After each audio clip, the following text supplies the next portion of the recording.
You are listening to Trophy Horse with your hosts, Tricky Mick, Alex, I Yield to No One, Steve.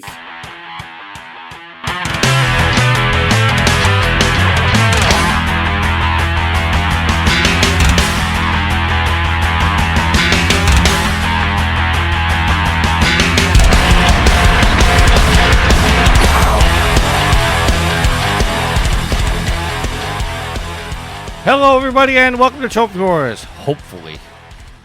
This is episode 336. I'm your host, Tricky Mick. Alongside with me, the man, the myth, the legend.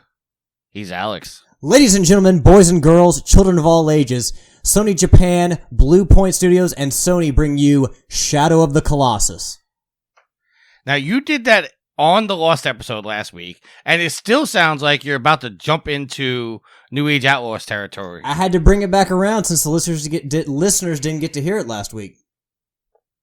Yes. We are very sorry about that, listeners. But because of last week's mishap, we have a bonus for this week. We were able to secure a Mr. Stephen Fontana for this episode. I bet you do have a bonus. I bet you do. Woo! I'm back, ladies and gentlemen. How are you? How you been?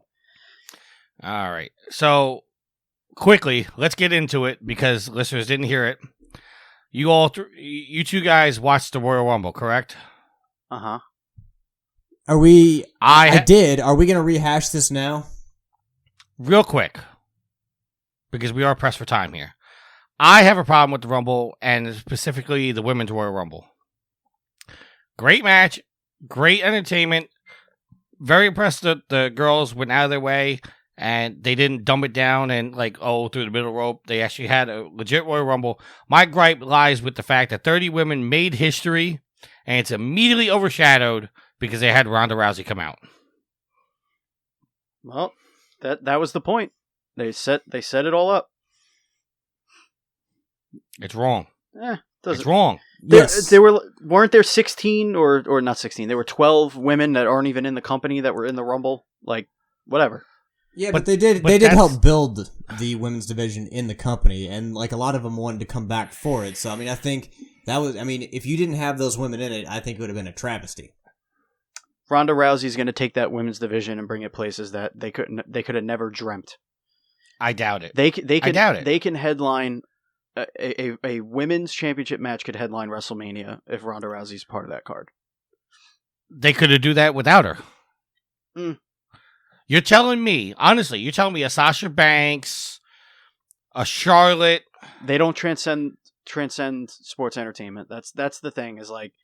This is she's the Brock Lesnar of the female MMA world, and she's in movies now. She transcends all that stuff. As good as the women's division has been, the superstar power has arrived in Asuka for the international audiences that love wrestling, and now you have Ronda, and I'm telling you, she's going to bring in eyes to that company that still haven't taken the women seriously. It's going to happen.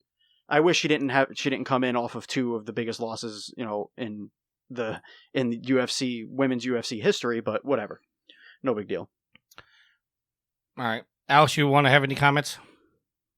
No, I think they basically should have saved Ronda Rousey's debut for Raw the next night and just have Asuka, I agree, and Charlotte and Alexa Bliss have that moment at the end of the Rumble. So I fully agree.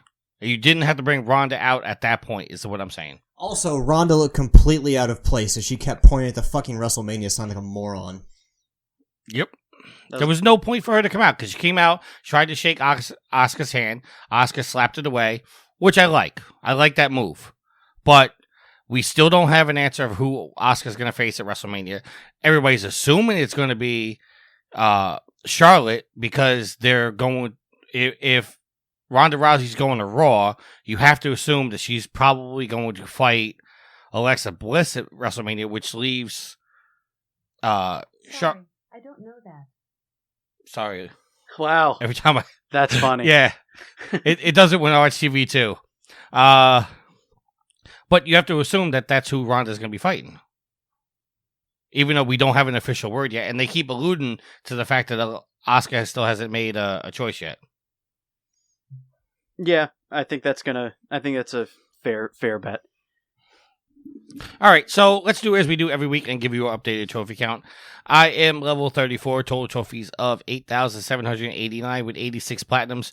Now, I know my online profile does not show that because, as Steven pointed out, I am hiding my platinums until I reach 100. Mm-hmm. But, Alex, you have seen the trophies. You know they exist.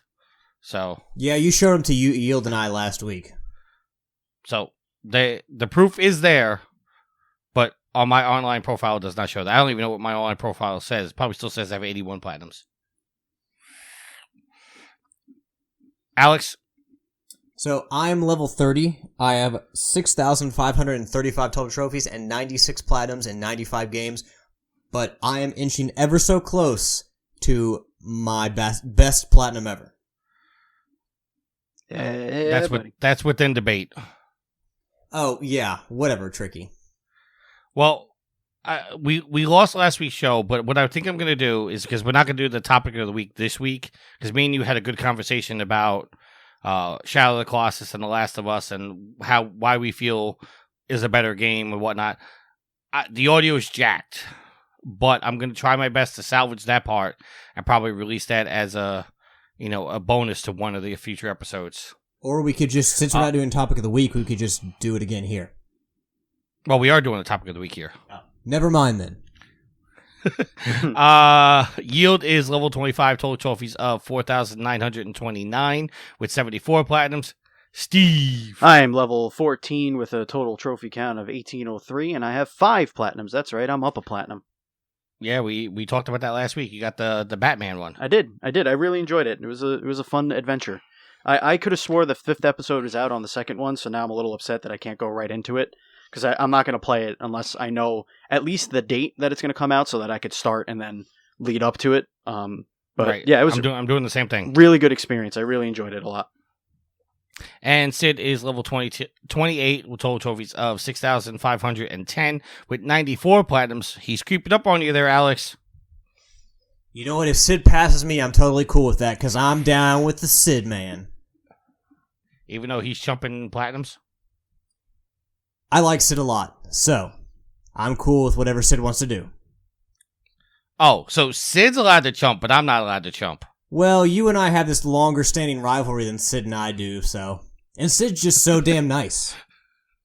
Sid is nice. Sid also doesn't flap his gums about all the platinums he's getting. He's humble about it. So if he and Sid did say he's not really racing us to 100, but I have this feeling, and you guys know how I love Sid, but I have a feeling that if he makes it to 100 before we do, the cocky British attitude is going to come out of him, and he's going to brag to us about it. I don't think he's capable of it. I don't know. All right, so let's get into what we're playing. I can't really tell you what I've been playing, hence the hiding of the trophies. But what I will tell you is that I have been playing Life is Strange. I'm working my way through that. I posted a poll in the Facebook group because did either of you guys play Life is Strange yet? Negative. I have the platinum. All right. So, without going into spoiler territory here, Alex, you'll know what I'm talking about. I made a choice at the end of episode 3 that severely changed the future and changed the past. And it caused major changes. And I'm really regretting, because I don't know if I should go back and replay episode 3 at that point to make the right decision, but I don't know what to do. So. The only thing that really pissed me off about that was, like, I felt, and maybe this is my fault more than anything, but having... No spoilers, because I haven't beat it yet. Having the game, like, structured the way it was, like, there were times when I would make, like, a mistake that would lead to, like, a character dying or something like that, and, like, I would have to rewind it, and I would literally have to rewind it 10 or 12 times just to get through all the choices I could possibly make just to progress in the game. So that was kind of annoying. Yeah, there's a couple points where it's like, no matter what you choose, the game is basically telling you have to rewind and do it this way, which I I don't like, because if I made that decision, let me live with that decision. But, I don't know. The other games that I have been playing, I played Hidden Agenda. I like that game. I wish I could play that game with you guys, but unfortunately you have to be, because you control it with your phones, you have to be in the same room with me, because you have to be connected to the same Wi-Fi, which is leading me to the other game that I was playing, which is Knowledge is Power, which I have a major gripe about that game, because in order to get that platinum, you have to play a game with 6 people. And that means you have to get 6 people in your house to get that platinum. You can't do it over a Twitch stream. You can't do it over the internet. You can't do share play. They have to be in the same room with you. Which maybe be the Trumpy side of me, but I think that's kind of BS. Yeah, I mean, I don't like trophies that make you go do out of the ordinary things that have you go above and beyond what's built into the gameplay kind of thing. Like if you need to buy something, in this case you have 6 iPhones. Yeah, or and you don't necessarily have to do that, obviously, but like, yes, that's a good example. I like the trophies that are, you go through the game and then maybe do a couple of extra stuff or find some extra things, or trophies that have you do something differently, like the infamous trophies, which were great, where they have you like do stunts and stuff, and you're like, wow, I didn't know I could do that. Now I do, because I've been trying to hunt this trophy. So I'm with you on that I hate trophies like that. Honestly, I wouldn't even go for it if I were you. I would be like, okay, if you want to make it that annoying, then I'm not playing your game. But yeah, that's my opinion on it. And the only other game that I've been playing was Lara Croft Go, which I think I should get props for, because I got that platinum, because I was terrified halfway through the game, through the end of it, because there's nothing but spiders. And Lego Marvel Superheroes 2. I'm still working on that platinum. You're getting close. Yes, but it's getting a little annoying now. That's all I'm gonna say. I'm to the like, and Alice can attest to this. I'm to the annoying part of cleanup. So, and they made it extra annoying this time. Lego games are always a fucking grind, and it is annoying. Alex, what are you playing, sir? I have been focused completely on Shadow of the Colossus, and I have to say that I'm going to get the platinum in this game. I couldn't get the platinum on the PS3 version. It was really hard because you had to collect all the lizard tails as well as all the fruit on the map, and it just seemed really arduous, and I kind of just never really wanted to do it. But this game, like, you have to, still have to increase your stamina bar, or max out your stamina bar and your health bar, but you don't need to collect everything in the world, which helps. You basically just have to play the game over and over again. And that's the point I'm at, because I've beaten the game once on normal, beaten the speed run on hard, beaten normal time attack, and beaten hard time attack, so I have all the weapons, and I got the Queen Sword, which allows you to kill, take out a Colossus' sigil, its vital point, with one hit. So basically, I'm at this point where I'm playing on the game on easy and just trying to get enough stamina to climb to the secret garden in the game. So at this point, it's just a matter of time. Kind of the most grindy that Shadow of the Colossus can get. Well, yeah, as we alluded to, I played through Batman. That was last weekend. I haven't been on a show since the week before, so yeah, I did that. I've been playing a lot of Cat Quest on my Switch. I know we're not going to talk too much about that, but I'm really digging that. That's really it as far as PlayStation. I'm looking forward to starting Stick of Truth, and then I'm going to go into Fractured But Whole after that. Those are sitting on my backlog. So, and then of course, jumping in Horizon and taking down some giant robot dinosaurs. But that's it for me. All right, let's get into our news. Now we're going to recap some news that's a little from last week's agenda too. So some of this news is going to be a little old, but we want to give you our perspectives on it. First story is Monster Hunter World is now the fastest selling game in Capcom's history. This article is coming from IGN. Monster Hunter World has been flying off the shelves by all accounts, with 5 million copies shipped in 3 days following its launch.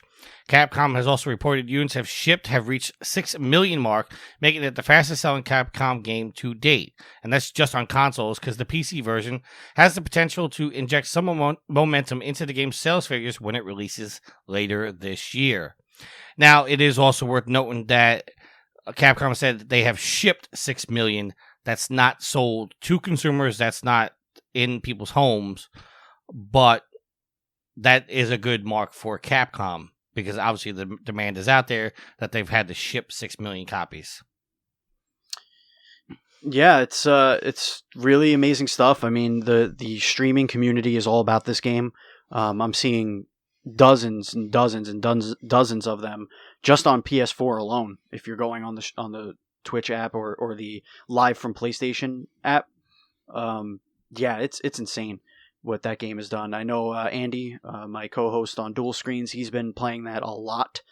He's trying to get me into it. Unfortunately, I told him once I tackle a couple more games in my backlog, then I'll jump into it. But yeah, I played it. I streamed it for about 2 hours a couple of weeks ago. It was my first ever Monster Hunter game. I could definitely see the hook there, but ultimately, it's a great thing for Capcom that this finally has caught fire in North America. That's where I'll leave that, because it's always been huge in Japan and even somewhat in Europe, but hitting the North America and getting its teeth into the North American audience was a huge thing for them. So kudos, hats off to you. Also, I think it's worth noting here that Capcom is celebrating the release of Monster Hunter World by offering a £50,000 prize for anyone that can produce evidence of a real-life monster. Now, okay. Now, if you need clarification, what they mean is if you can find out that any of these 10 actually exist, Capcom will give you £50,000, which I think if you actually found this, I think the world would pay you a hell of a lot more money.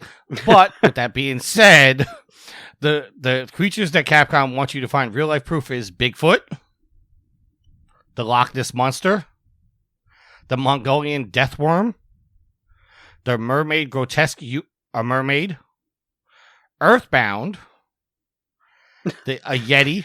Wait, Earthbound or Earthbound 3? Mother 3? Are they asking us to find Mother 3? Let's see. According to IGN, because they listed that's where I'm getting this 10 list from.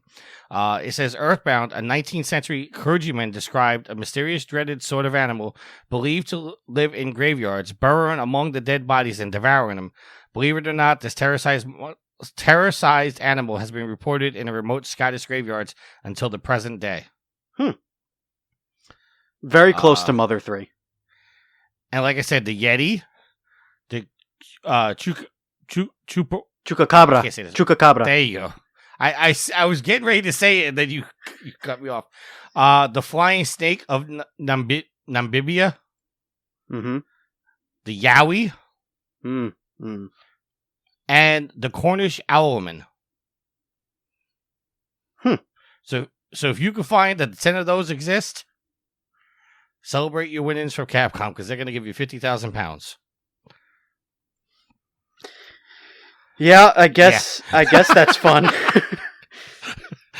But speaking of monsters, Monsters Inc. has been revealed to be a part of Kingdom Hearts 3. Kingdom Hearts will include a world themed after Monsters Inc., the second Pixar franchise to be added to the upcoming RPG. Announced alongside a raft of new details at the D23 Expo in Japan. The world features Sora, Goofy, and Donald turned into monsters and sees them meeting with Sully, Mike, and Boo. A new gameplay trailer has showed out. And they said that there will be a release date announced at E3. Yeah, I'll believe it when I see it. PlayStation VR is getting a big price drop. For a limited time, you'll be able to pick up the standalone headset for $200. As detailed on the PlayStation blog, the standalone headset will cost $200 from February 18th to March 3rd. It's originally priced at $300. Additionally, two PSVR bundles are getting substantial price cuts during the same time period. The Doom VFR bundle will now cost $300, originally $400. The bundle comes with the VR headset, a PlayStation camera, the VR Demo Disc 2.0, and a copy of Doom VFR. Also, Elder Scrolls 5 Skyrim bundle will be priced at $350. Originally $450. The bundle includes a VR headset, a PlayStation camera, 2 Move controllers, the Demo Disc 2.0, and a copy of Skyrim VR, which also features the game's Dawn Guard, Hellfire, and Dragonborn add-ons. So, if you're looking to get in VR, now is a good time to do that. Yeah, man, $200. This may be the time, Alex. This may be our chance. There's some cool games coming out. Moss, of course, with our little mouse buddy. I cannot wait for that game. Well, it looks charming. And also the Impatient, of course, from the wonderful folks at Supermassive Games. They've got a lot of games coming out for the VR. I mean, Resident Evil is a game. Resident Evil 7 is a game that could be cool to play in VR, but just, I don't know. I have my PlayStation 4. I don't really want to spend more money on the console at this point, so even the price cut, which, I mean, it's a good price for that. I'm not going to bite. $200 is still more than I will have ever spent to throw up. The last time... You got vertigo issues there? Yes, I have massive vertigo issues. And the last time I paid to throw up was when I went to Six Flags about 3 years ago. And after every ride, I spent a half an hour throwing up. So I don't think I'm well, privy Six to be Flags spending. Definitely cost you more than $200. No, Six Flags wound up costing me like $70 that day. Yeah, so it wasn't too bad. Thanks for going along with that joke. The beta for PS4 firmware 5.5 began rolling out, and new features include more organization options and the ability to customize UI. Now, I know you guys talked about this last show, but Yield's not here again.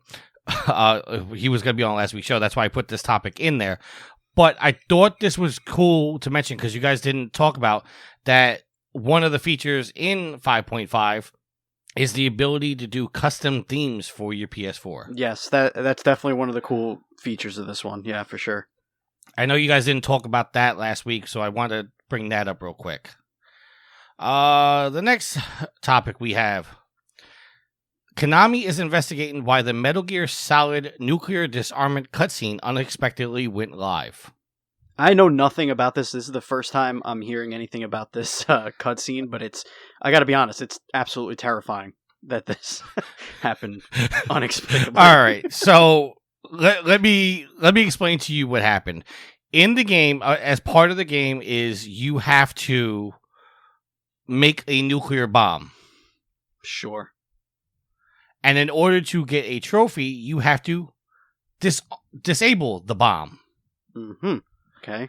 So Konami set up this certain cutscene that once everybody in the world, real life world, has officially disarmed their bombs, this cutscene would trigger in the game announcing that there is no more nuclear weapons in the world. Interesting. Huh. So, the problem with that is the cutscene went off, and there's still nuclear bombs out there. Oh, boy. So, reading the article that comes from IGN, the nuclear disarmament cutscene discovered by data miners as posted on YouTube shortly after the Phantom Pain was released in September 2015. However, the condition necessary to trigger the cutscene has long been considered nearly impossible to meet. All the nuclear bombs at the FOBs of every player on a certain platform must be dismantled. On February 2nd, the cutscene was finally triggered on the PC version of the Phantom Pain. However, according to the official Japanese Metal Gear Twitter account, Steam users possessed nearly 10,000 nukes as of September 1st, making the sudden drop to zero highly unlikely. Konami has since confirmed the cutscene was triggered without the nuke count actually reaching zero, although it didn't offer an explanation as to what happened. Quote, "We'd like to apologize for the inconvenience and reassure you that they will investigate the matter as well as take the necessary action to avoid this in the future." End quote. It's amazing that this is what we're calling inconvenience now. Yeah, that's exactly my point. We're sorry that a cutscene triggered in your game. Oh, man. Also coming in 5.5, possibly, and I don't want to put hope out there, Sony is sending out a survey to PlayStation Network name changes. Announcement tipper, basically somebody that broke the NDA, forwarded an email from the platform holder regarding the oft-requested functionality in which manufacturer ponders whether gamers are actually interested in the feature or not. That's an actual line from all they have to do is open their eyelids and their ear holes, and they would find that out very quickly. Well, the article goes on to say, surely only needs to read the comment section of virtually any video game website to come to a conclusion on that. The company is requesting from those selected to take the survey, but we've seen the email and confirm it's legitimate. The correspondence does stress that it, quote, can't be sure whether this feature will be added or not, but we can make sure your opinions on the matter will be heard. So, now here's the thing. Let me go before that. The survey goes on to propose how PSN name changes would work. According to the questionnaire, you would be able to change your name multiple times for free, but you would only be able to do it once every 6 months. Okay.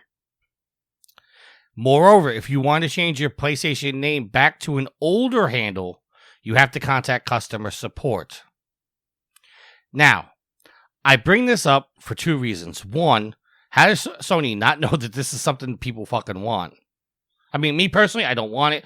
I like my name. I don't need to change it. I wasn't some stoner kid that made Pot Smoker 420 as my PSN name.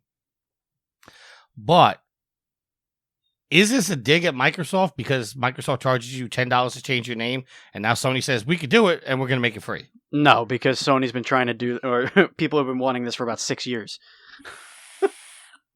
I would pay $30 if they allowed this 6 years ago. Alex? No, I think it's just kind of something that, like as Steven said, people have wanted for a while. It seems like everyone on every platform, whether you're Xbox or whether you're PlayStation, kind of wants this feature. I mean, as you get older, as you get on into generations, you change, you evolve. So, I think that people, as they age, they may want to change their name, a name that seemed cool, 7 years ago, even if it wasn't some lame drug or sex reference. I definitely think that, people may want to change it. So I think it's good that Sony is allowing people to change it for free. And I don't think it's necessarily a dig at Microsoft. I mean, if it were a dig at Microsoft, if they got on stage at E3 and made a comment about it, then I would say it was a dig. But just simply enabling people to do this and not necessarily like publicizing it in any big way at a forum or a show, I don't think it's a dig. I think it's just them doing what their customers want. I actually, you had mentioned that, people who made dumb names as their adolescents. The other side, a lot of the people that I see that want to change their names are not necessarily people that have stupid names, but the people who later in life became like a streamer or an influencer, and they want to have a ubiquity across all of their of accounts. course, I said that as a joke. I didn't mean No, I know. Legit. No, but it's true. I mean, there are like my name, Batchild27, was because I played a part in a play, and he was nicknamed the Batchild, and 27 was my baseball number in high school. So that was the only reason why I chose that name, and I've had to use that name on Steam, on Nintendo, where you put your nickname, on Xbox, on everything. Every handle I have is the same thing because I did this one thing on the first one, which was PlayStation. So yeah, I think that I would rather use something a little bit different, a little bit more me and less 16-year-old me. But whatever. The only thing once we get name changes, the only thing I'm gonna miss is the kind of funny routine of bad name changes. Because when PS I Love You XOXO was still going, I still remember the funniest name I heard, and that was, I'm not gay, but $5 is $5. Solid name. No laugh from Alex. No, I still think, and I don't know why this was funny to me, but when I saw it, it was on the PS3, so it was years ago, but there was a guy or a woman on the network that had a name worked at Subway. And I just thought that was, for some reason, I thought that was hilarious. Worked at Subway, killed you. Yes, for some reason, it just hit me in the right spot on the right day. There's been some dumb names that I've seen like more recently that are funny too, but that was the one that's really stuck with me. All right, so that's the end of our news, but we're going to get into our topic of the week. Now, I'm going to preface this. We're not going to get into the political nature of this topic. We're just going to talk about the topic at hand. Okay? So I want all three of us to stay away from the politics of it and just talk about the topic at hand. The topic at hand is legislation has been proposed in Hawaii to limit the sale of loot boxes. Lawmakers in this article is coming from IGN and it's written by Hope Corrigan. Following in Steven's footsteps there, very well done. I'm going to read the article in full so we all have an understanding of what's going on. Hell's fucking bells. It's not long, Alex. Lawmakers in Hawaii have proposed a series of bills that target the sale of loot boxes in video games.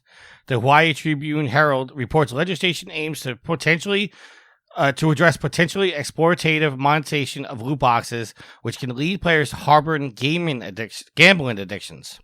Two of the bills, if passed, will stop sales of games in which players under the age of 21 can use real money to buy randomized rewards. Exactly how this could be regulated is not clear. Another set of bills would see games with the purchasable loot boxes or other random rewards feature labeled to disclose as such, as well as display the probability rates of prizes. Longtime gamer and state representation Chris Lee, who revealed last year that he and others were looking into such legislation, now says, "I've watched firsthand the evolution of the industry from one that seeks to create new things to one that's begun to exploit people, especially children, to maximize profit." It's a $30 billion industry. It's bigger than Hollywood. It's an industry that can reach into everyone's pockets and phones and consoles and PC, but there's no authority to force them to disclose their practices. That's an end quote from him. Hawaii is not the only state looking to impose legislation. A Washington state senator is also pushing for a new bill. Loot boxes have become big news all over the world since the controversy around Star Wars Battlefront 2's microtransactions, though countries like the UK and New Zealand declared that loot boxes are not gambling. Belgium, on the other hand, sees the issue differently and is seeking to ban loot boxes in Europe. So, we haven't really got into the loot box discussion on Trophy Horse. So, I want to focus two questions to you guys. One, are loot boxes considered gambling? And two, should our government, or any government, be looking to regulate it? Steve, Alex, we'll start with you. Well, I mean, as far as gambling goes here in the U.S., different states have different regulations. So, I mean, if this is seen as gambling, shouldn't the states regulate it as opposed to the federal government? Well, do you think it's gambling? I mean, I think we've had this discussion on the show before, but I think that, for me, a loot box is you are essentially correct, paying for something and getting something in return, correct?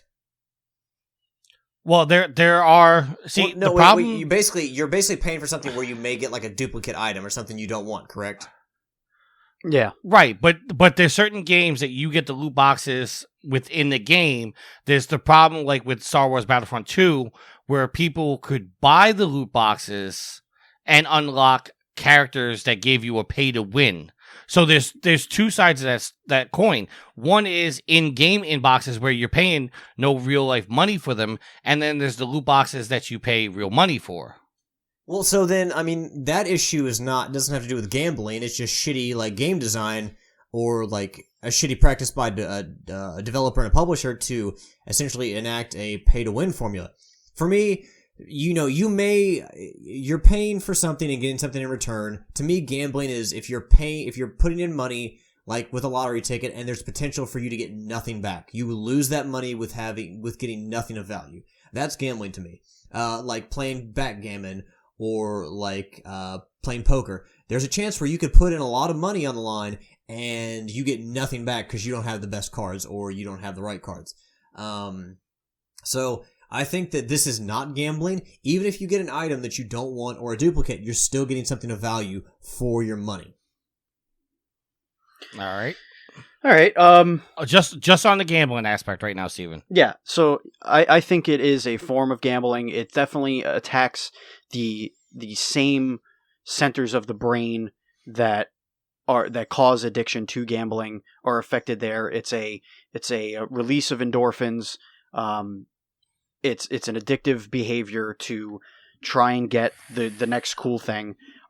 Basically, the way I look at it is this: if you're playing a video game and you're killing a monster, and that monster has a 1% chance of dropping this one material that you need to make your armor, so you fight that monster over and over again, and then you finally get it, and then that synapses fires off in your brain, and you're super excited. Or the winner chicken dinner, although that's more skill thing, but it's the same trigger. It's a release of endorphins. Now, children whose brains are developing, they're more susceptible to these patterns of behavior, of falling into traps, of wanting to get this over and over again. So and that's where most gambling addiction and alcohol addiction and drug addiction happens when your brain is developing in adolescence. So what I think that is going on here that should be monitored is a game should clearly state that it has this, so that as a parent, I can say, hey, this game has loot boxes. You're not to spend any money on these things. If you really want something, come to me and ask me, and then we'll buy a few. But if you don't get what you want, don't be disappointed. That kind of conversation should be happening with children. Well, also, here's another... Sorry, Steven, I didn't mean to kind of cut you off there. But, I brought this up in a discussion before. Like Pokemon cards, or like a pack of baseball cards. Do you consider that gambling? Mm-hmm. Because you're putting in money and you could potentially get a bunch of duplicates. Right, but the difference is that's a collectible card game. Like that's the same as baseball cards, is the same as whatever. But the other thing was, in Pokemon cards and most every trading card game I've ever played, you're guaranteed one rare card in every pack. With these loot boxes, you're literally... And the other thing is they have no monetary value outside of that game. Whereas the cards you can sell, you can trade. You can't physically trade a hat that you get in a game. Have you ever tried to sell Pokemon cards? Because they... Yeah. They don't fetch a ton of money. No, But I think what Alex was getting to, and I don't want to speak for him, was the fact that baseball cards, Yu-Gi-Oh cards, Pokemon cards, they're, by your definition, it's all triggering that gambling aspect in their brains too. Forget the fact that they have a physical thing that you can sell later. It's all touching on that gambling aspect according to your article. Or your argument. You're also paying $60 to play a game, and then there's this other thing added onto it on top of that. I think that it's predatory how it's structured right now. So but I don't have a problem with loot boxes. Like in general, I don't have a problem with it. What my issue, obviously there's the pay to win strategy, but even if you remove the whole pay to win situation, which is the only reason why it was brought into the limelight, is because fans of the game, not parents weren't mad that their kids weren't getting a certain item or whatever in the game. What happened was gamers got pissed off because they realized other gamers could spend hundreds of dollars and not get anywhere with it. Whatever. So I think that for the number one, the first part of the legislation, not selling it under 21, I think that's bogus. I think that's stupid, and it will never happen. I don't want to go there yet. I want to get to that part of the conversation, but I don't want to go there yet. See, the problem with me is I see this gambling, but I don't see this gambling because there is a gamble of what you're going to get in the loot box. So by the definition of that, yes, that's gambling. But I don't see it as gambling because of the fact of it's not all... You're not necessarily just... Not all situations are you using real money to get those items. I could play Fortnite all day and not pay for a loot box, and I get a loot box by doing an in-game achievement. Same thing with Overwatch. You brought up the fact that, like, as you're playing like an MMO, like World of Warcraft, if you got to kill this creature and he has a 1% chance to drop that thing, you're going to continue to do that. That's all in game. So, to me, it's a form of gambling, but it's not gambling like you're sitting down and playing cards or you're playing the lotto and stuff like that. So they also have not explicitly said that the ones that you don't pay for are a target here. Only the second part of the legislation states that. They're talking about spending the money to get the loot crates. That's the main target of the legislation. So I think your argument, I don't think you need to worry about that side of it, about earning loot boxes. I don't think you have to worry about. But it is the predatory type, which are give us $1, give us $5, give us $10, give us $20, and get these loot boxes that may give you nothing that you want. That's the gamble there. I think a responsible adult can make that decision and say, okay, I'll support them. I'll give them $5, whatever. But we also know that there are adults that are not responsible. That has happened in the past where adults have put themselves into debt buying loot boxes and whatnot. So yeah, but people have put themselves in debt going to casinos. Right, but there are laws. There are laws that say that if you're under a certain age, you can't do that, and that's what they're trying to say. True. Well, that is true, but we're talking about adults here. You're saying adults get into bad habits, bankrupting themselves gambling, right? And the same thing applies to somebody that's going to a casino. But they can make that choice within the rules that are set forth. Right now, children are making those decisions for themselves with their parents' cards or whatever. They are making that choice, and they're not equipped to make those decisions at the age they are. I'm sorry, I got to cut you off because of the fact that to me, if a kid is running up their parents' credit card on a game, that sounds like a parenting problem to me because the parent is allowing their kid access to their credit cards. My daughter does not have access to my credit cards. She doesn't know where they are. She doesn't know they exist. No, but that's a parenting problem to me. A lot of parents, but you also have to understand that the parents of yesterday, the 60, 55 to like and up parents are not on top of the technology. The technology is outpacing their abilities to understand. Like my parents, my mom understands a lot more than my dad, but like my dad wouldn't know. For example, when I was a kid and I played MMOs, I was playing Final Fantasy 11 and City of Heroes. My dad had no idea that his card was getting charged every month for me to play that game. I asked him for his card once. I said, I want to play a game with my friends. He said, here. He said, how much is it? I said, $15. But it would charge him $15 for the next 3 years, and he had no idea. So, and he's not stupid, and it wasn't a parenting issue. It was, he didn't know because he doesn't know to look for stuff like that. But if, we're not telling you, okay, parents, you have to go to IGN now every day so that you're up to date on what your kids are doing. Like that's an unrealistic thing to ask of parents. However, if you say, parents, you don't have to disagree with that. Well, that's because you're a gamer.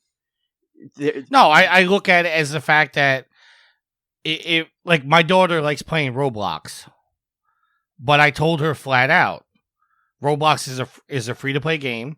She could buy Roblox. How do you know that? How do you know it's a free to play game? Because when she asked me if she could play the game, I said to her, "How do you know? How do you know that it is not?" I'm explaining it to you. When my daughter said she wanted to play Roblox, she said, "Daddy, can you get me Roblox?" I said, "I don't have the money to buy the game right now." She said it's free to play. I did the research because I know now the gamer side of my brain kicked in and said, if it's a free to play game, that means there's microtransactions in the game. Now I understand ordinary platonic parent may not do that same thing, but I would argue, and I know that there will be pushback against this argument, is that if you're a parent and you're letting your kid play video games, you should be up to date on what's going on and what your kids are playing and whatnot. You, as a parent, forget the gamer side of your brain, Steven. As a parent, if your kid came to you and said, I want to play Grand Theft Auto, as a parent, the parent side of your brain doesn't trigger in and go, let me check to see what kind of game Grand Theft Auto is? Absolutely, because the name is Grand Theft Auto, but if my kid comes up to me and says, I want to play Star Wars, I am not, and I don't know anything about video games, but I know Star Wars, I am certainly not going to say, oh, wait, it might have predatory gambling in it. Like, that's nonsense. And most parents are not like us. But, okay, let me cut you off for a second.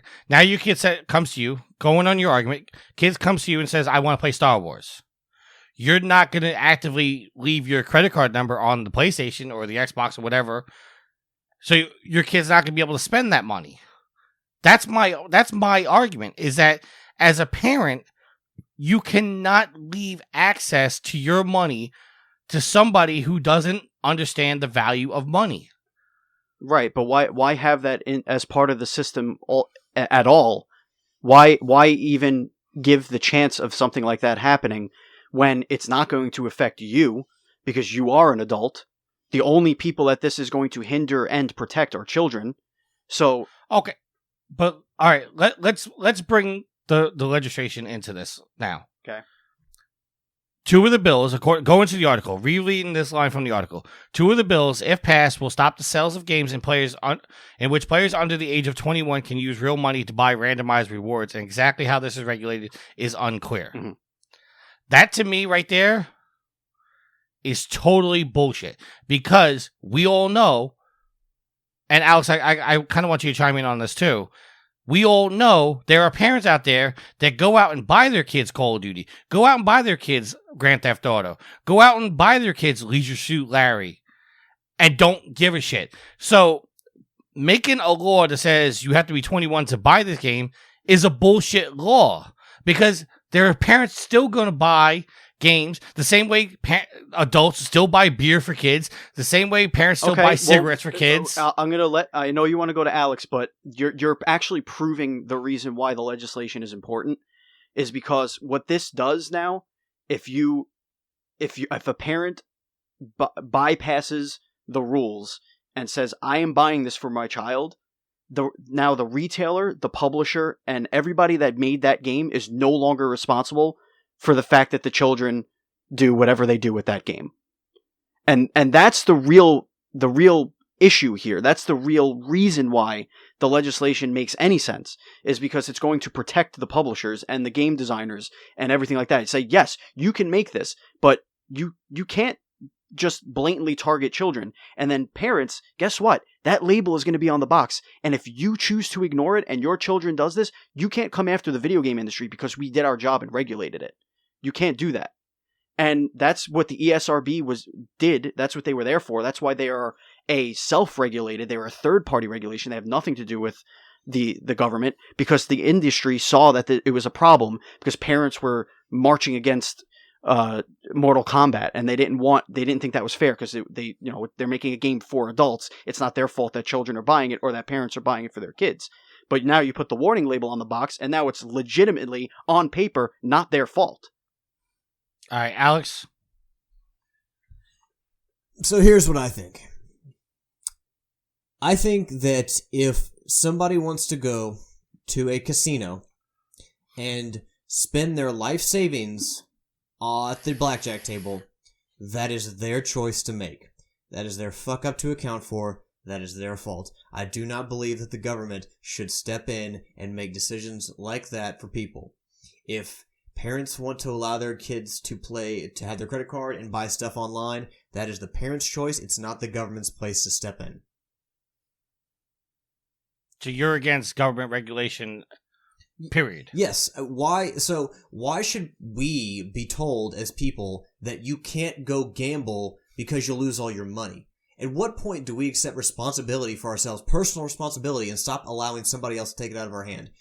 Like I said, if you go and you lose all your money at a casino, that's your fucking fault because you weren't smart enough not to do it. And I have no sympathy for people who complain about problems that they create. All right, Steven? Children don't have the capability to make that decision. And if we want to play watchdog and say the parents need to be more watchful or whatever, that's fine. But just think of the shit that you did as a kid, that you hid from your parents. Like, the option is there. And it's not going to stop it. And I had said in the beginning of this whole argument that I think the 21-year-old thing, that's not going to work. It's not. I think what can work is if they say any game that has loot boxes is automatically rated M for mature. All right, what do you guys think? And we'll go to Alex first. What do you guys think about the legislation that makes them have to disclose the probability for the prizes? I mean, they release odds for the lottery, I believe, and they have odds for, like, sporting events and stuff like that. I'm not against that. If, I'm not against that I just said I wasn't for certain regulation, but giving people more information, like giving people calorie counts and fat content in restaurants, if you're just giving them information to help them make more informed decisions, I'm fine with that. Steven? Yeah, that's exactly where I fall on the whole thing. I think, China already does this with their loot box situation. I believe South Korea also does this. It's just it's a good thing to see. Like, a lot of mobile games that I play will tell you that it'll say, one rare thing guaranteed in this thing, but it's not guaranteed in this thing or whatever. I think that the more information, the better. I think that my prediction would be that that's the part of the legislation that will pass. It's a no-brainer, really, honestly, at this point. But yeah, that's my opinion on that whole section. All right, as far as government regulation, I don't want any kind of government regulation in my video games. I think the ESRB was proactive in that initially because they wanted to put warning labels on games, and the ESRB stepped up and said, no, we'll take care of that, we'll do it, and it's been working just fine. But my problem with the government getting involved in this is that you give an inch, they're going to take a mile. Once we open the door and say, okay, the government's going to regulate loot boxes in games, what else are we looking for? And the fact of I got to cut you off because now you're getting into the political discussion. Well, no, I'm not. Okay, the government doesn't always have this nefarious reasons for legislation. No. Okay. I wasn't trying to go down that path and say the government's evil. What I'm just saying is, I don't like. I think we could regulate this ourselves. I don't think we need an outside source to do that. Is what I was trying to get at. I agree with you, and I think that ultimately that's what's going to happen. I think that we're going to take these things into our own hands, and the ESRB will require certain labels on the games, and that's fine. But at the same time, this guy, I forget the congressman's name, but him standing on his stump making his speeches has lit a fire under the ass of the industry. And I mean, there were rumors, and it's not a story on our doc, but if you want to look it up, we could touch on that as well. But there's rumors that well, it was actually it was kind of a shitty rumor, but there was rumors that EA might lose Star Wars over this whole thing. So, yeah, I was gonna put that in. It was from a site I never heard of, so I didn't want to outright. Yeah, that's the thing is that's the reason why I didn't put it in it. The rumor is that Disney and Lucasfilm are considering to give the Star Wars license to other developers. It comes from, I'm not gonna say unreliable site because we really don't know the site, but it doesn't come from a source where we trust. Right. Like, we know that they're reporting it, so there's got to be some truth behind it. I mean, Listen, I think we could take care of it on our own. I don't think we need some outside agency. And I want to be clear about something here. This all started based on everything that was going on with Battlefront 2. But I don't think Battlefront 2 is the cause of this. I think it just, that situation lit a fire that was already starting to burn. It was the shot heard around the world. Right. Mm-hmm. So, listeners, I want you to tell us how you feel, what you think. I'm going to be putting up a topic in the Trophy Horse group on Facebook once the show goes live, so you guys can tell us what you think, and then we can retouch this in a future episode. Because obviously, if the legislation is being proposed right now, there's going to be further stories of whether or not it gets proven, or not proven, but it passes, it doesn't pass, what's going on. So this is a topic we're going to probably be talking about for a little bit. But with that being said, let's close out the show. Oh, excuse me. I forgot all about it. I'm so sorry. Sid, do your Sophie's Trophy, sir. Hello again, and welcome back to Sophie's Trophies, episode 27. As always, I'm Sid, hope you guys are all okay. The game this week is a game I actually got free. If you guys remember when the PSN had an outage for a month or a couple of months, they gave you 2 games as an apology. I believe they were hacked, and they did not handle it very well. The 2 games I got at that time were Infamous and Dead Nation. Both really good games. I really enjoyed them both, platinum both on the PS3. Not long after that, when the PS4 came out, I got Dead Nation Apocalypse Edition, also for free. Now, this is basically Dead Nation HD. Alright, it's HD on the PS3, but it was a bit more HD on the PS4. And it came with the Road to Devastation add-on. More of that in a bit. I have platinum this game on the PS3. I am working on it on the PS4 at the moment. I think I have 94% of the trophies. Just a couple of little things to do. And I am also working through it on the PS3. No, beg your pardon, on the PS Vita. I'm just waiting for somebody to join me to do the co-op on that. There have been a few offers. So guys, whenever you're ready, I am up for it. It won't take us long. Okay, so let's go through this trophy list, guys. No, I tell you what, before I go through the trophy list, I will explain the game a bit. It is from Housemarque. They did Resogun, Alienation, which is pretty much the same as Dead Nation, but I don't think it's as good. It is a twin-stick shooter. You move around with the left stick, you aim your gun with the right stick, and you use R1 or R2 to fire your gun. It is a simple game to play. There are a couple of tough spots in it. It looks really nice, and some of the zombies are really cool. Especially the clown zombies, because when you shoot them, sometimes you can hear their noses make a squeak noise, which, with my sense of humour, I find that really funny. They are my favourite. Okay guys, let's jump in and get some trophies here, and I can explain a bit more about the game as we go. Okay, I am looking at the PS4 edition, the Apocalypse edition, so just to let you know, the trophies are the same on the PS3 and the Vita. Right, first one, Romero would be proud. That is the Platinum Collect All trophies, a ultra rare 0.5. So as always, get all the other trophies. There are different difficulties on this game. There are 1, 2, 3, 4.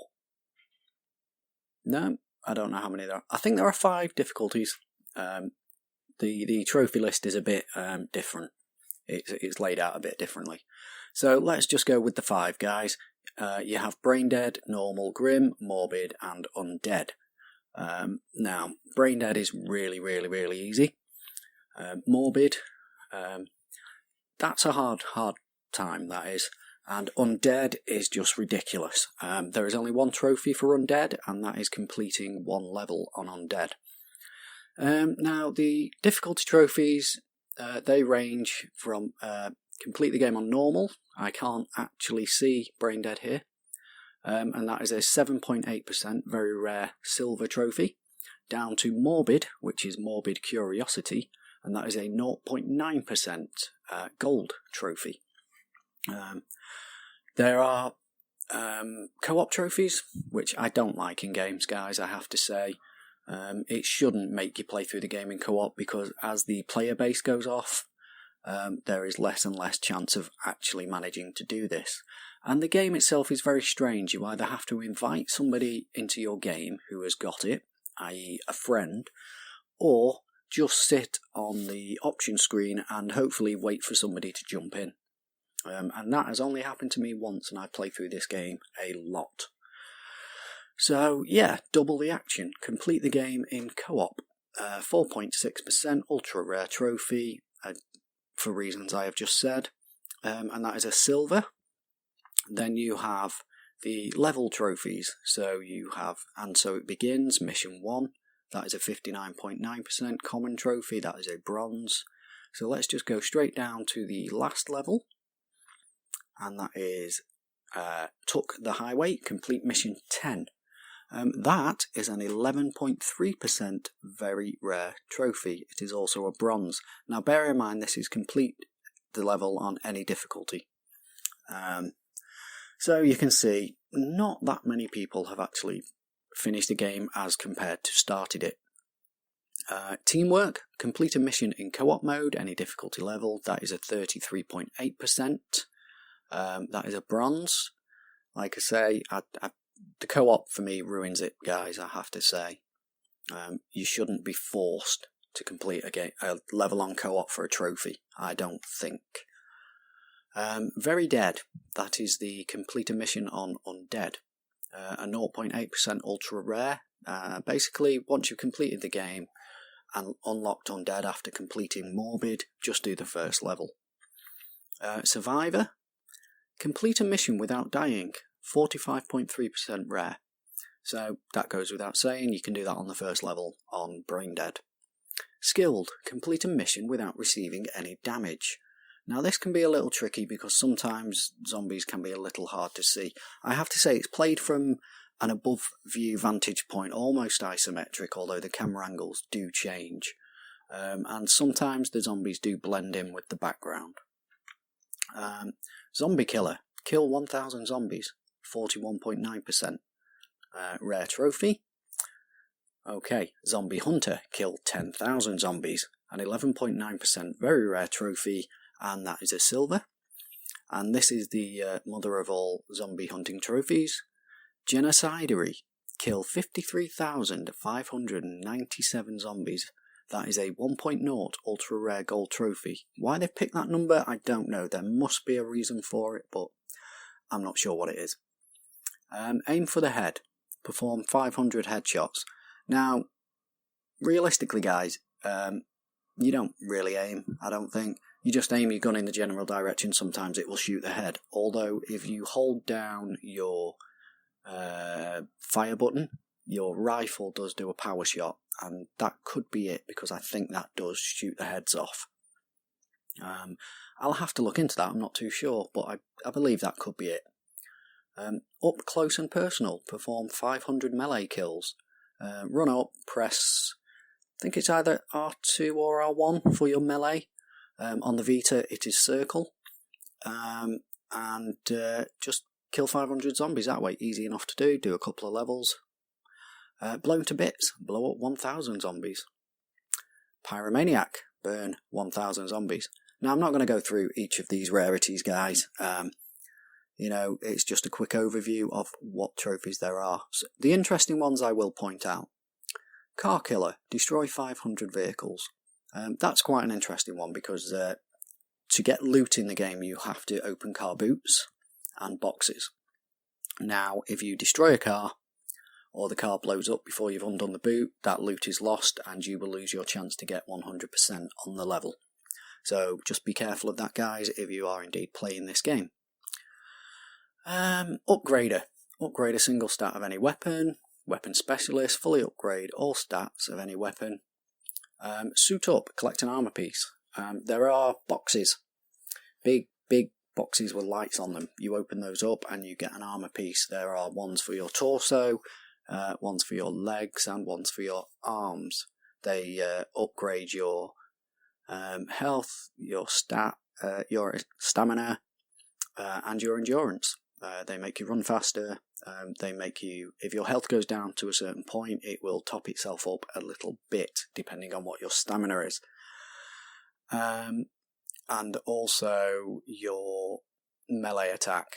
I think that might be endurance, I'm not sure.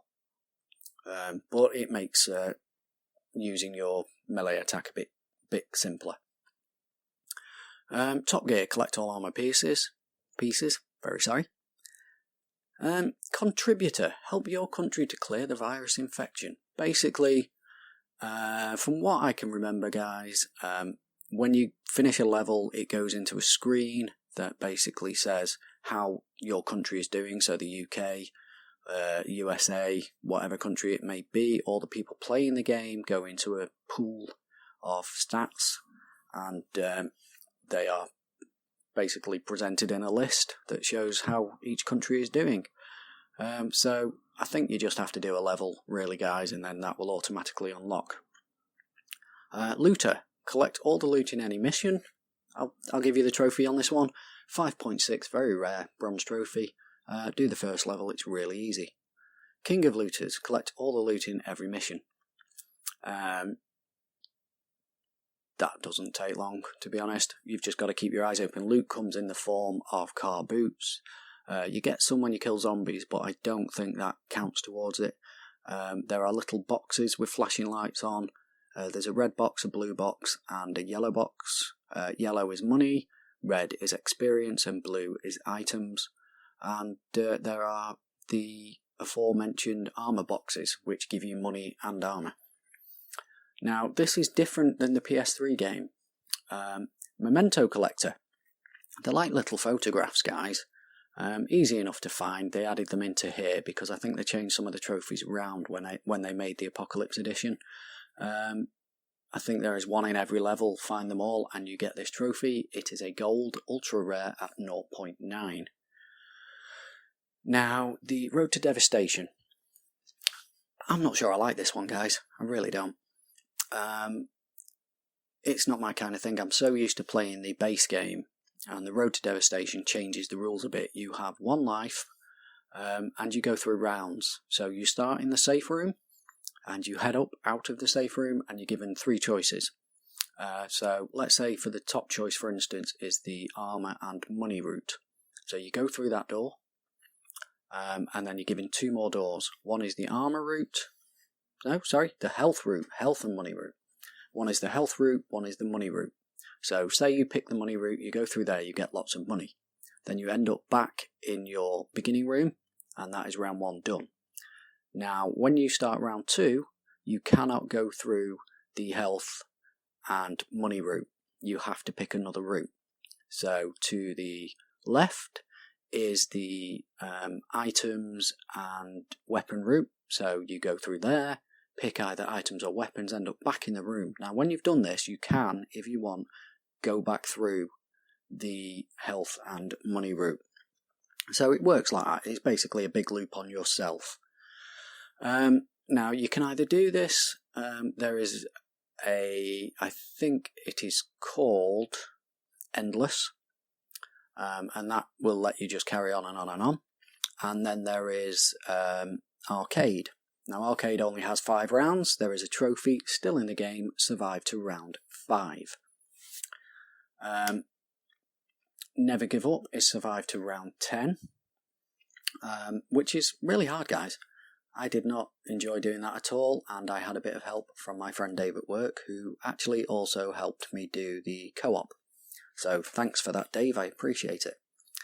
And keep it up. Complete a round with a kills per minute rate of 100 or more. So you have to kill things really fast. In the end of the sections, there are basically kill rooms with lots and lots of zombies that come pouring in, and you have to kill those as quick as possible. That one is a 0.9% ultra rare trophy. So once again, thanks for your help with that, Dave. Sometimes, guys, my reflexes aren't what they used to be, and sometimes I can't get my head around things, and I couldn't get my head around it. I kept playing it like it was the base game, and you have to play it a different way, if that makes sense to people. Combo Master, get the Apocalypse combo kill bonus, 150 kills. Again, just kill things as quick as you can. That one isn't too difficult, I have to say. Dynamic Duo, complete a round in co-op without either player taking damage. Easy enough. Me and Dave did this one completely by accident. We weren't even thinking about it. We just went through a level and just happened to do it. And Found 'em. Find all the Ego Tape emblems. That is a 0.9 ultra rare. There are little plates on the ground and you hit them to get either money or experience out of them. Find all of those. It is, what is that word? Cumulative, I believe it is, guys. Where once you've done it, you don't have to do it again. Once they're found, they are found. All of those trophies, starting from still in the game, which is survived to round 10, are all to do with the Road to Devastation. Now, on the PS3 and the Vita, they are add-ons to the trophy list. You don't need those to get the Platinum. But in the Apocalypse Edition on the PS4, you do. Money. Money is used to buy weapons, and each weapon has upgrade slots. So the rifle has power, speed, how fast it fires, and also how much ammo you get. You have to buy your ammo. Apart from the rifle, which is unlimited ammo, all other weapons you have to buy the ammo. That is Dead Nation. It is a really good game, guys, and I think it's well worth playing through. So once I get a chance to go through on co-op on the Vita, I will do. I'm very sorry about the dog barking. I think somebody's just come in. Dead Nation, good game, guys. I really enjoy it. Even better because it was free.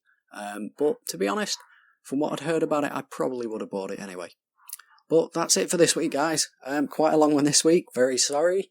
Hope you enjoyed. As always, Sidders 1978 on the PSN, Sid at Proven Gamer on the email, through the Facebook group, or at Sidney on Twitter. So enjoy, guys. Talk to you soon, and keep getting those trophies. Bye. And we're back. All right. Thank you, Sid. Thank you, Sid. Now we can go into our housekeeping. Let's clean this shit up! All right. Steven? Yes, that's me. I'm throwing you under the wheels of the bus. They go round and round. You have proposed that we could condense housekeeping a little bit. Oh, yeah. So, I'm going to take a break this week, and I'm going to let you do the housekeeping. All right. Ladies and gentlemen, before we get into the housekeeping proper, we do have a couple of sponsors we want to talk about. The first one we're going to talk about is Extra Life. Extra Life is a charity organization dedicated to raising money for the Children's Miracle Network of Hospitals.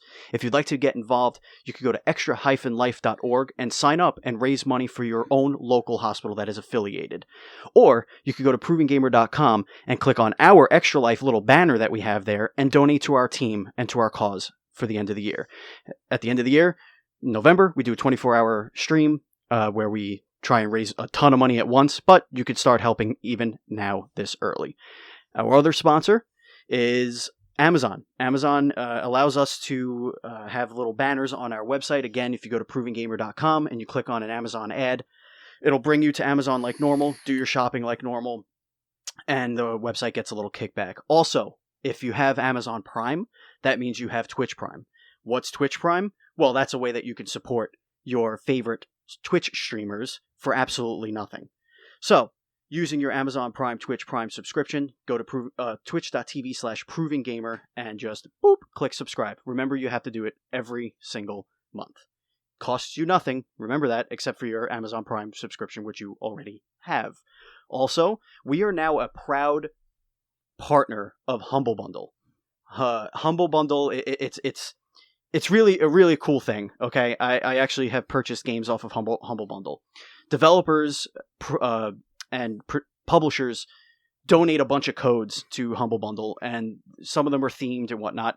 And you just donate money to it, and then you get some codes. If you meet the average donation, which is set after a couple of hours, a couple of days, or whatever, then you get a higher tier, and so on and so forth. But it's a really cool way to put a bunch of games in your library. Sometimes they have PS4 codes, Xbox codes, most of the time it's Steam codes, but you can do that. If you go to, actually in the description of this podcast, there will be a link that you can click that will take you to the Proven Gamer official Humble Bundle link there.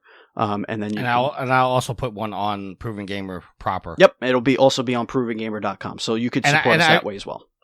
And I want to be clear about something real quick, because I know that the Humble Bundle thing is fairly new. Mm-hmm. When you buy, if you go through our link, when you buy the set tier that you want of games, you still support charity. Yes. In this case, when you purchase things through Humble Bundle through Proven Gamer, you are by default supporting Extra Life. But you can choose what charity you want to donate to. Also, when you do that, full disclosure, it is helping Proven Gamer at the same time. Right. So by going through our Humble Bundle link, you're helping a charity of your choice. Like I said, by default, it is Extra Life, but you can change to whatever you want, and you are also supporting Proven Gamer at the same time. Definitely definitely a very cool way to get games and help other people. So look forward to that. All right. Now, you never write any of the actual contact information on here except for the phone number. So, well, I know it by memory, so. Yeah, well, whatever. Anyway, if you want to be a part of the Proven Gamer family, please remember that you can go to provengamer.com and you can click on the Help Wanted tab there at the top right. We're always looking for new writers, podcasters, video content creators, editors, and whatnot. Video editors, that means. So yeah, again, go to provengamer.com, top right, click that Help Wanted, fill out an application, and Tricky will get to you ASAP. If you want to be a part of the show, you can write into us at trophyhorrors@provengamer.com, ?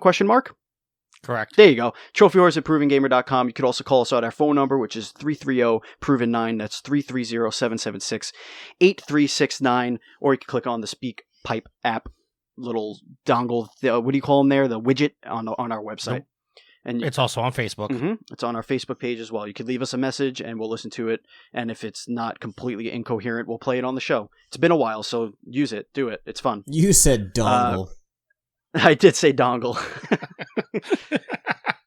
All right, so on to our other shows. We do have other podcasts as part of the Proven Gamer Network. We have PG Spoilers, which we are going to be making one very soon. And that's you, listener, you can make your own as well.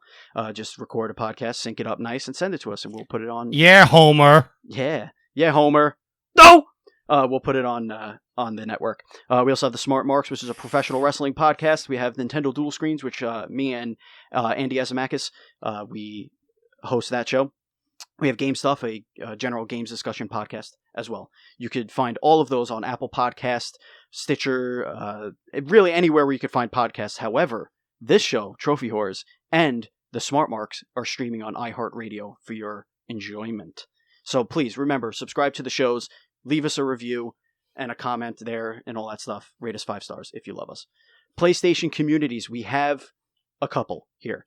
We have the Proven Gamer PlayStation 4 community, which you can find. Just look for Proven Gamer. Oh, we have a winner! Da, da, da, da, da, da, da, da. We have the Proven Gamer PlayStation 4 community. We also have the Trophy Horrors Proven Gamer community, which is the T-Dubs brothel, because Shuhei won't let us say horrors on the PlayStation Network. Shuhei, did you get that right? I did. I love me some Shuhei Yoshida. I love him. I love him so much. I'll give him a big hug. Yield has his own little community called the Platinum Guild. Every time you get a Platinum trophy, go over there and post it, brag about it, talk about it. Everybody's pretty positive over there. That's it. That's what I got. Let's do some shout-outs. What do you say there, Tricky? You want to start us off with some shout-outs? Wow, I'm going first on shout-outs? Yeah, you are. That's weird. Give a shout-out to Sweet Mama D, who's currently in Pennsylvania with her mommy on spring break. Shout-out to the Goddess, who is behind me somewhere. I can't see because I don't have my camera on, who was very nice to let me and Mr. Steven go to a Rangers game yesterday. Oh, yeah. Real nice. It was more like torture. It was a good game. The first period. Until the third period. Until the third period. You probably would have been better off going to see the Texas Rangers play. Yes, at, you this tried point that of the joke year, on that's Facebook. an It inside didn't joke work. from Facebook. So if you don't like the Proven Gamer or Trophy Horrors group, it isn't Trophy Horrors, I think. Go like Trophy Horrors and join the group. Absolutely. Shout out to the listeners. Thank you very much. You are the fuel that keeps this fire going. You son of a bitch! You stole my line. I did? Well, I guess I shouldn't That's go my first then, thing. huh? Shout out to Athena, who likes to play in the mud. That dog. And she doesn't even clean carpets. What a waste. Shout out to the wife of Steven, who is very, very patient with Tricky. I know I annoy her sometimes, all the phone calls and conversations I have with Steven. But I want to give a huge shout out to Steven because, this isn't kissing your ass, Steven, but you have gone above and beyond my expectations of when you came on the site, all the work you put in, all the conversations we have. Steven, actually, I met Steven through a Facebook group, and he became my play-by-play Facebook Messenger announcer. He's failed at that job this year, but I give him Because it's depressing, Tricky. It's depressing. Well, I give him a pass because he does have Sweet Mama P at home, and that does take up a lot of his time. But if we make the playoffs, I expect you to be at your job, sir. Yes, of course.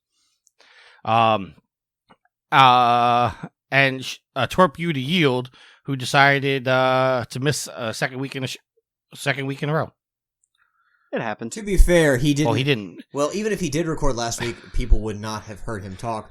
But his computer died on him last week, so he did show up to record. Yeah. It's just he could not physically record. And this week, he's not here because we're recording on a Monday. But even if we recorded on a Sunday, he still wasn't going to do because he had to work. So, But with that being said, I'm closing out my shout-outs. Thank you, everybody, for listening. Alex? As always, I want to give a shout out to the listeners who you guys have boosted this show so much, supported it so much over the years, and pushed it to where it currently is. And you're going to push it even further. Without you all, we would not do this. We enjoy talking to each other, but quite frankly, if we did not have you all supporting us, we could not grow the community as we have. So thank you all very much for supporting Trophy Horrors. And I do have a few questions I wanted to ask, particularly people who are playing Shadow of the Colossus. Just kind of feel free to, tweet at me with this or email us, trophyhorse@provengamer.com, as well as put something, maybe I'll put something in the Facebook group, but just reach out to us any way you can. 2 questions from Shadow of Colossus. So Colossus 12, his lair is this kind of giant lake on top of a waterfall. The only problem is the lake is completely sealed off. There's no kind of like tributary or anything kind of putting water seemingly into this lake. So you would figure at the top of a waterfall, eventually it would drain because all the water would go over the waterfall. Does anyone have an answer for this? Just kind of... It's pee. It's pee? Well, the Colossus must drink a lot of diet soda. No. We're saying it's pee, that the Colossus is filling the lake with his pee. That's why it's so warm! Oh my god. All right, this is all going to be have to take it out of the show No, it's now. not. No. Also, I had a question. So Colossus 11 and Colossus 14 are referred to as developers and popular belief on Wikipedia as a lion and Cerberus, or a dog. However, I think Colossus 11 looks like a warthog because of his tusks, and Colossus 14 looks like a lion with his mane. So definitely reach out to me, my own personal, I just kind of want to know how you all feel about this, because I feel like I'm taking crazy pills, as Mugatu from New Zealander would say. So reach out to us with those questions. Again, thank you all very much for listening to Trophy Horse every week. We appreciate you all. We appreciate Steven for all the work that he does. And he probably has to put up with Tricky more than any of us besides the goddess, so, I am ungodly close to Tricky, geographically. Oh god, that sounds awful. 20-minute drive. That sounds like you're stuck in a bathroom with Tricky as he's disrobing. Give a shout out to Yield, who could not be here this week. A shout out to Tricky for pushing through his frustrations with Skype and his computer to record. And yeah, that is going to be it for me. All right, Steven, before you do your shout outs, I just want to say I will not be here for next week's show. I'm apparently going back to the garden for more torture, as I'm taking my daughter to a Rangers game next week. So I won't be on next week's show. Got it. All right. My shout outs real quickly. Shout out to my wife, who is currently dealing with a very cranky 7-month-old baby. For some reason, she's not having a very good day today, but that's all right. Shout out to you guys. Thank you so much for doing the show every week and allowing me to be a part of it. I know, Tricky, you look at me as one of the core hosts, and I do appreciate that, even though I can't show up as often as I would like to. As always, I appreciate the opportunity to write and host podcasts here on Proven Gamer. Shout out to the listeners. Thank you so much. And I want to do a special shout out here to Andy, my co-host on Dual Screens, because he has been working his tail off on securing a lot of really cool content for us to do on that show. If you haven't checked it out, please do.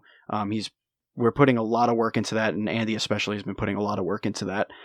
So yeah, that's where I'm going to end off. Thank you so much again for allowing me to do this. Really do appreciate it. And I guess Tricky. So if there's nothing else, until next week, happy trophy hunting. Later. You gonna say goodbye, Steven? Shh. Let them wait. Be excellent to each other. Chicago. Save your last words, then read to me this. Save your last words.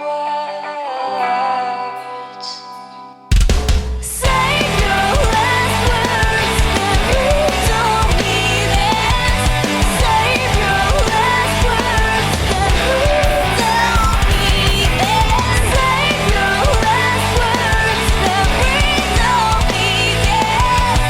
Save your last words, then read to me this. The theme song is Venus by the band Even off their album Zenith. Permission granted by the band and 12 Stone Records. You can find them on Facebook by going to www.facebook.com/evenphilippines.